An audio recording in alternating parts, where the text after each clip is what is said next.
Di tanah selatan Jazirah Arab, di antara lembah-lembah hijau dan gunung yang tinggi, pernah berdiri sebuah negeri yang masyhur, negeri Saba.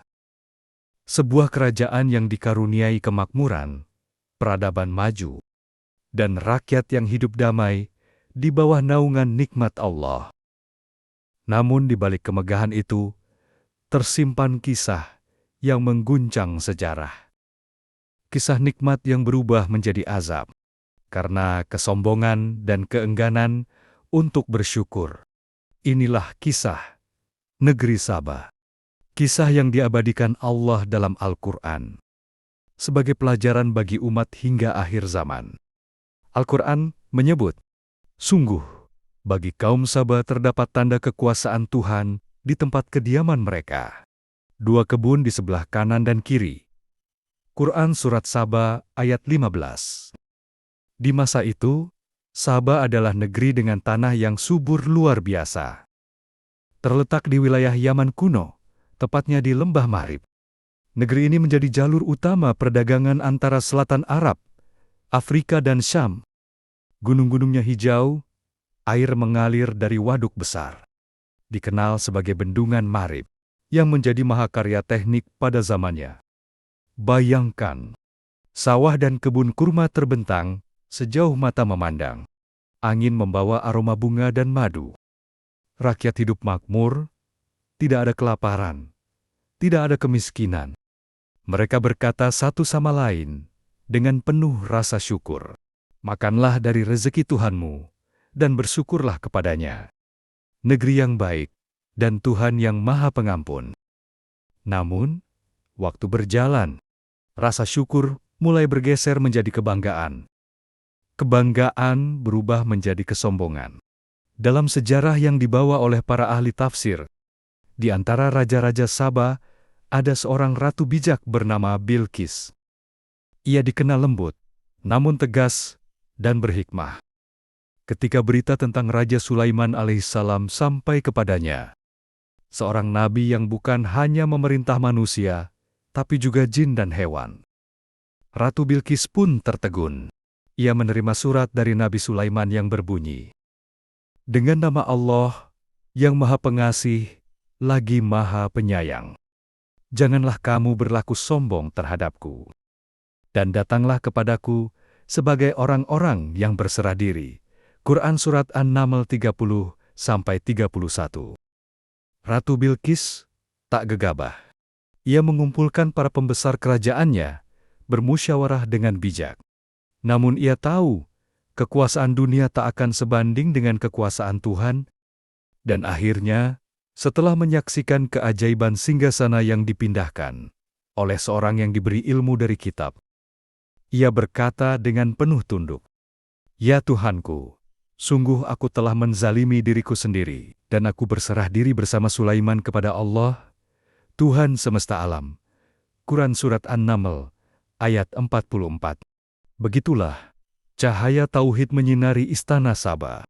Namun seiring bergantinya masa, generasi berganti, iman pun mulai pudar. Setelah masa Bilqis berlalu, rakyat Saba kembali terbuai oleh kemakmuran.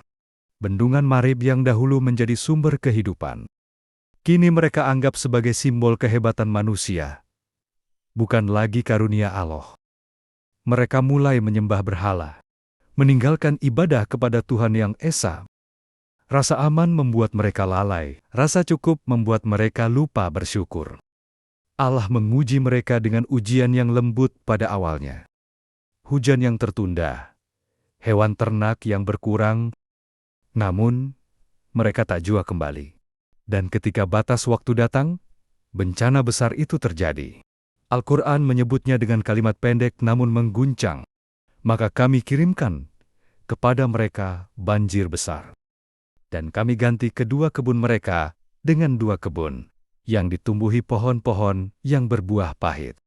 Pohon atsel dan sedikit pohon sider. Quran Surat Saba ayat 16.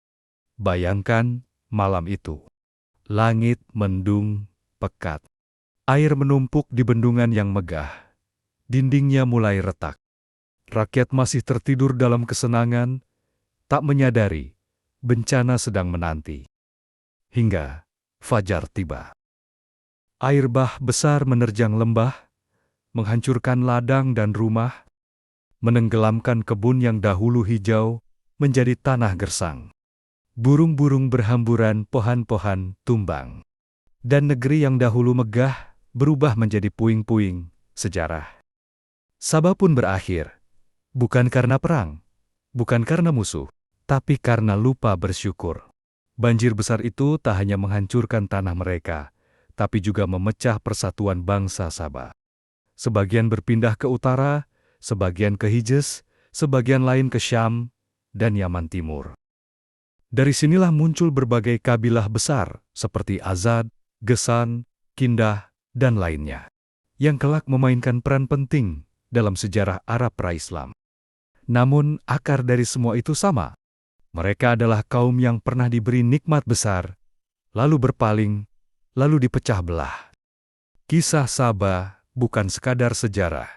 Ia adalah peringatan abadi tentang hubungan manusia dengan nikmat Allah. Allah menutup kisah mereka dalam Al-Quran dengan kalimat tajam. Demikianlah kami memberi balasan kepada mereka karena kekafiran mereka. Dan kami tidak menjatuhkan azab kepada suatu negeri, melainkan kepada penduduk yang kufur. Quran Surat Sabah, ayat 17. Pesannya jelas, bahwa nikmat tidak hilang karena kemiskinan, tetapi karena lupa bersyukur. Ketika manusia merasa cukup tanpa Allah, disitulah awal dari kehancuran. Dalam catatan arkeologi modern, sisa bendungan Marib masih ada di Yaman. Reruntuhannya menjadi saksi bisu kebesaran masa lalu. Tulisan kuno dan prasasti menunjukkan bahwa Sabah pernah menjadi pusat perdagangan rempah dan dupa, dikenal hingga ke India dan Afrika. Namun, kini, lembah yang dahulu hijau telah menjadi padang pasir kering. Air yang dulu menenangkan, kini hanya tinggal sungai kering yang sunyi. Sabah mengajarkan bahwa kejayaan sejati bukan pada bendungan, istana, atau kekuasaan, tetapi pada hati yang bersyukur dan tunduk kepada Allah. Inilah kisah negeri Sabah, kisah tentang kemakmuran yang hilang karena kesombongan, kisah tentang ratu bijak yang tunduk pada kebenaran, dan kisah tentang azab yang datang tanpa peringatan bagi yang lalai.